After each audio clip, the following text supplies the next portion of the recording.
మామాస్ welcome back to my channel. ఈ వీడియోలో వచ్చేసి నేను మనకి రీసెంట్గా ఒక నినాదం అనేది వినిపిస్తున్నా అండి, బైకాట్ భైరవం అని చెప్పి. దాని గురించి చిన్నగా డిస్కస్ చేసుకుందాం. మీకు ఆ వీడియోలోకి వెళ్ళే ముందు మన ఛానల్ కొత్తగా చూసే వాళ్ళు ఉంటే జర సబ్స్క్రైబ్ చేసుకోండి అబ్బా. అలాగే మన పాత వీడియోస్ చూసి నచ్చితే లైక్ చేయండి, షేర్ చేయండి, అలాగే కామెంట్ చేయండి. బైకాట్ భైరవం అండి, దీనికి మెయిన్లీ 2 రీజన్స్ ఉన్నాయండి. ఒకటి, ప్రీ రిలీజ్ ఈవెంట్లో మన డైరెక్టర్ గారు ఏమన్నారంటే, ధర్మం గతి తప్పినప్పుడు ఎవరో ఒకరు వస్తారు, అట్లాగా 1 year బ్యాక్ ఒకళ్ళు వచ్చారని చెప్పి ఆ పాయింట్ అనేది డిస్కస్ చేయడము. అది చంద్రబాబు నాయుడు, పవన్ కళ్యాణ్ అని చెప్పి క్లారిటీ అనేది ఎవరికి లేదు.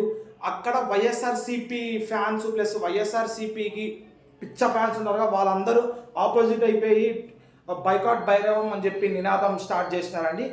అదే కాక ఇంకొక రీజన్ ఏంటంటే 2014 అనుకుంటా ఫేస్బుక్లో అప్పట్లో అమితాబ్ బచ్చన్, అభిషేక్ బచ్చన్ది పాస్ సినిమా అనేది రిలీజ్ అయింది.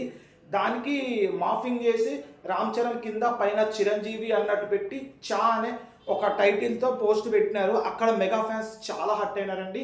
దాని తర్వాత చాలా ఎక్స్ప్లెనేషన్ అనేది ఇచ్చినారు మన డైరెక్టర్ గారు. ఎట్లా అని చెప్తే, నా ఫేస్బుక్ అకౌంట్ హ్యాక్ అయింది, దాని ద్వారానే అదంతా అయ్యిందని చెప్పి. కానీ చాలామంది మెగా ఫ్యాన్స్ ఏమంటున్నారంటే, అప్పట్లో నువ్వు అంత పెద్ద డైరెక్టర్ కాదు, అంత పెద్ద తోపేం కాదు, నీ ఫేస్బుక్ అకౌంట్ ఎలా హ్యాక్ చేస్తారు అనే పాయింట్ అనేది తీసుకొచ్చి ఎట్లా నా సినిమానే బైకాట్ చేయాలని చెప్పి అంటారు. నా అభిప్రాయం ఏంటంటే అండి, డైరెక్టర్ని ఎంతనో రోస్ట్ చేసుకోండి, మీ ఇష్టం. ఎందుకంటే ఈ సినిమా మీద డిపెండ్ ఒక ప్రొడ్యూసరు, ఒక బెల్లంకొండ శ్రీనివాసు, నారా రోహిత్ ప్లస్ అంతేకాక మన మంచు మనోజ్ గారికి ఒక మంచి హిట్ ఇచ్చే మూవీ అండి. ట్రైలర్ చూసినా మనకు అర్థమైపోతుంది, ముగ్గురు అసలు హిట్లోనే లేరు. అట్లాగే మనకి నారా రోహిత్ ప్రతినిధి 2 మూవీ ఎప్పుడు వచ్చిందో కూడా తెలియకుండా వెళ్ళిపోయింది థియేటర్కి వెళ్ళి, అలా రేంజ్లో ఉన్నది. ఆ ముగ్గురు కాంబినేషను పక్కా హిట్ అయ్యే మూవీ. ప్లస్ అక్కడ songs plus teaser plus trailer అంతా చాలా బాగుంది.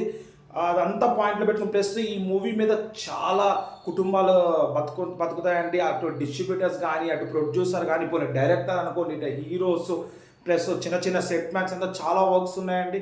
చాలామందికి ఈ మూవీ అనేది మంచి ఈ మూవీ అనే కాదండి, ఏ మూవీ అయినా కానీ బైకాట్ చేయాలంటే చాలా రీజన్స్ ఉండాలండి. ఎందుకంటే చిన్న చిన్న వాటికి కూడా బైకాట్ చేసినాం అనుకోండి, ఇది చిన్న చిన్నది కాదు, కానీ చేసుకుంటే డైరెక్టర్ని రోస్ట్ చేయండి. కానీ మూవీ అనేది బైకాట్ ఎప్పుడు చేయకూడదు అండి. ఆ మూవీ 1 year నుంచి చాలా కష్టపడి తీస్తున్నారు, మోర్ దెన్ 1 year నుంచి చాలామంది లైఫ్స్ అనేది దాని మీద డిపెండ్ ఉంటాయి. నా అభిప్రాయం అంటే మూవీ అయితే బైకాట్ మ్యాక్సిమం మూవీ అయితే బైకాట్ చేయాలండి. అప్పుడు హిట్ కూడా బైకాట్ అని చెప్పి వచ్చింది, టాక్ చేయలేదు. ఎందుకంటే అంత ఈజీ కాదు బైకాట్ చేయడం అనేది. చూద్దాం ఫర్దర్గా మూవీ బైకాట్ అవుతా, అంటే May 30కి రిలీజ్ అవుతుంది అని చెప్పి. రిలీజ్ అయితే ఆ మూవీ రివ్యూ అనేది మన ఛానల్ అప్లోడ్ చేస్తానంటే అది కూడా పక్కా జన. ప్లస్ మీకు ఇంకోటి మాట ఇచ్చాను, తమిళ్లో కూడా ఈ మూవీ, తమిళ్ రీమేక్ మూవీ ఇది, తమిళ్లో కూడా ఆ మూవీ చూసి రెండింటి మధ్యలో డిఫరెన్స్ ఏముంది అనేది కూడా మన ఫర్దర్ వీడియోస్లో డిస్కస్ చేస్తున్నాను. ఇక ఇలాంటి మరిన్ని వీడియోస్ మీకు రావాలంటే మన ఛానల్ సబ్స్క్రైబ్ చేసుకుని పక్కన బెల్ ఐకాన్ క్లిక్ చేయండి. నేను ఎట్లా వీడియోస్ పెట్టగానే మీకు ఎట్లా నోటిఫికేషన్ వస్తాయండి. దట్స్ ఇట్ అండి ఈరోజుకి.